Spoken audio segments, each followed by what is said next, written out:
Hey YouTube, matches 860. I can't throw this, it's got my script on the back. Smoking my Friday Savinelli with McClellan 2015 in it. Blend that's been keeping me sane lately. Great stuff. Wanted to come on and, if you watched my preview, talk a little bit about Jay's video, the life cycle of a YouTube pipe presenter. And you really should watch it, especially if you're thinking about doing a video and getting started on YouTube. If you've just started on YouTube, this will give you an idea what you might be in for. And even if you've been on for a while, Jay mentioned some stuff that you'll probably realize that you went through, but you weren't really thinking about it. He really puts the whole experience into perspective. There were a couple of things that he mentioned once he really got into it that I can't say I disagreed with him, but that I felt were worthy of discussion. And I guess it started when he mentioned there's a point where you reach critical mass.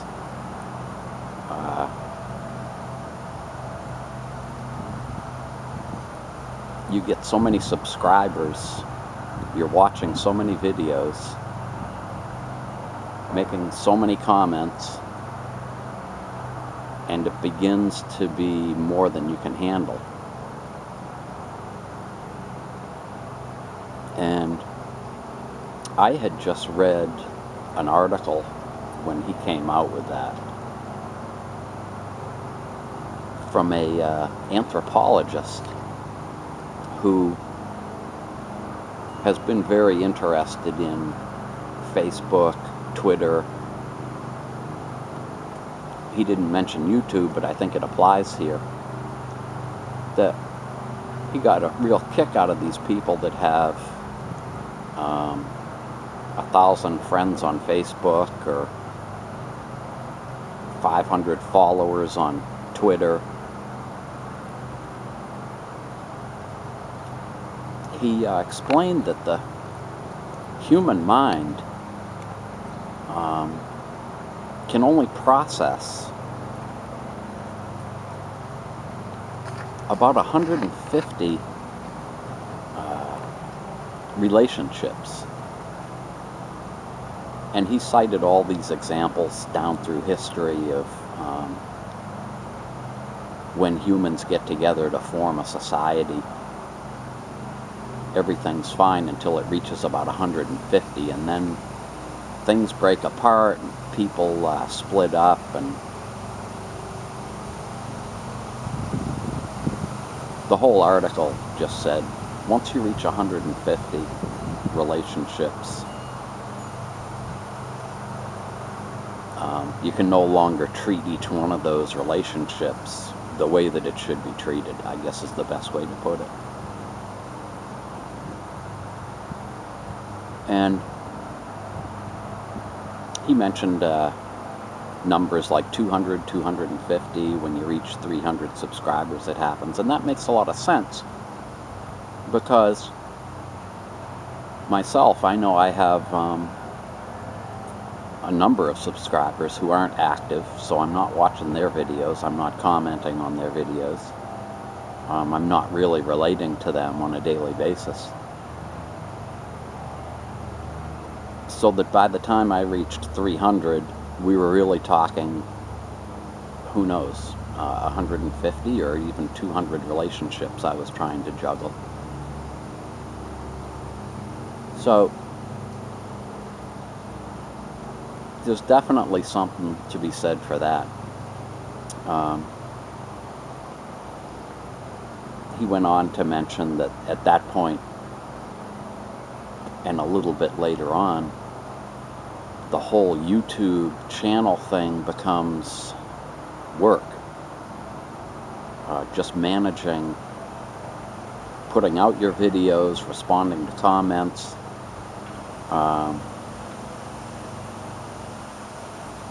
dealing with new subscribers, dealing with questions, personal messages, because those all increase when your numbers go up.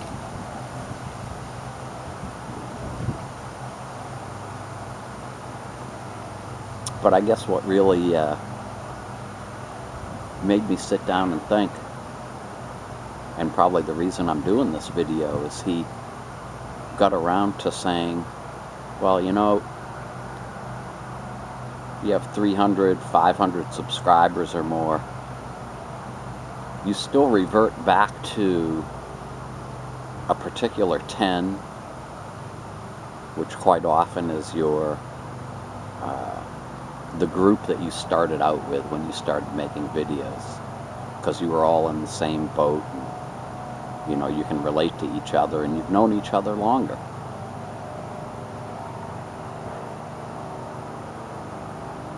And he said, it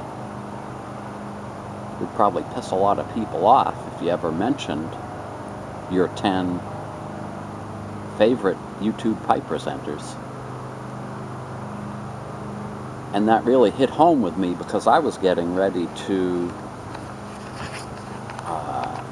make a list. You can do that on your page. There's a module that says something like, check out these other channels. And one could assume that those are your favorites. But anyway, there's two sides to that whole concept. One is that you're going to get people upset by doing it. But the other, which was more the reason I wanted to do it, was A, to give recognition to other YouTube pipe presenters that I enjoy, and B, it further describes who I am as a person by showing an example of what I like to watch, who I like to watch.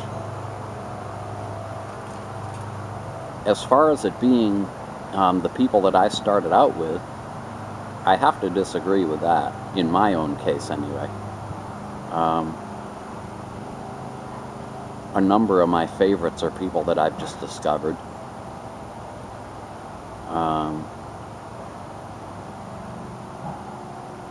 So, you know, I still hold a special place in my heart for those people who were around when I started out and they were starting up. A few of them rarely make videos anymore. Some have dropped off YouTube for whatever reason. So that's pretty much where I stand on that. The other thing that I had a problem with towards the end of the video, Jay mentioned, you know, we have to get away from the whole idea that when somebody subs to you, you have to sub back. And at first I really took offense to that, because I see the subscription relationship almost like a handshake. When somebody says, I'm going to subscribe to you, well, you know what, they're putting their hand out to you, and it's, in my mind, just the right thing to do, to put your hand back out and subscribe to them.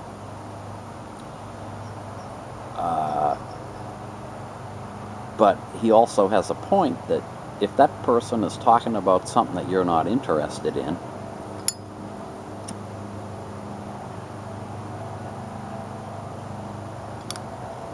you're only doing more damage to yourself by having that stuff pop up in your queue.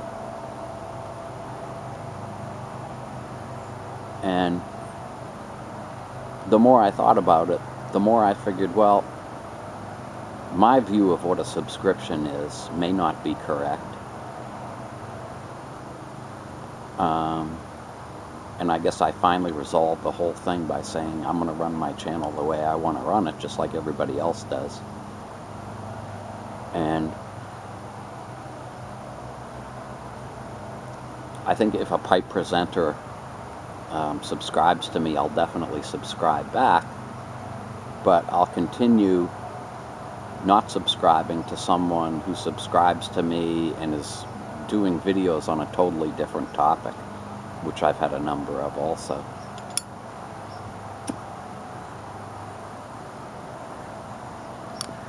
But it is something you have to think about when you're running your channel. You know, what are you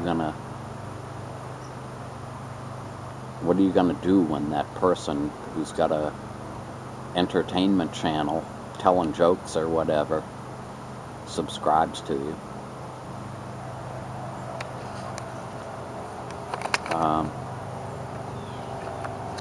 Then I guess the last thing that I'd mentioned that was kind of depressing in his video was he sort of gives the impression at the end that you know, you get up to 600 subscribers, 1,000 subscribers, your channel's going great guns, and eventually you become disconnected from the community. I'd like to think that that would never happen, but I'm not sure exactly what his definition is of being disconnected. You know, I can't imagine not commenting on at least my favorite presenters. I can't imagine not wanting to see who the new guys on the block were, or gals. But it did cause me some thought, and I think it's something that everybody might want to think about. If there's a way to curtail that disconnection, it would be nice. The whole idea that the more subscribers you get, the more work it is, it's very true. It's a pleasant kind of work, at least where I'm at now.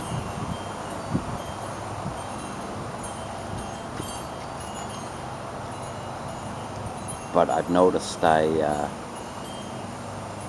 do skip videos. I do skip out on commenting. And where I used to get all excited about watching a new person's video, now I find myself more, instead of being entertained, I'm evaluating. You know, right off the bat, is this somebody I want to watch all the time? Are they interesting? Where before I'd just let the video go and kind of enjoy it. So, bottom line is, I guess you do change over the life of your work on YouTube. Take this opportunity to thank all of my subscribers. Thank you for watching, and we'll be back with you tomorrow. Take care.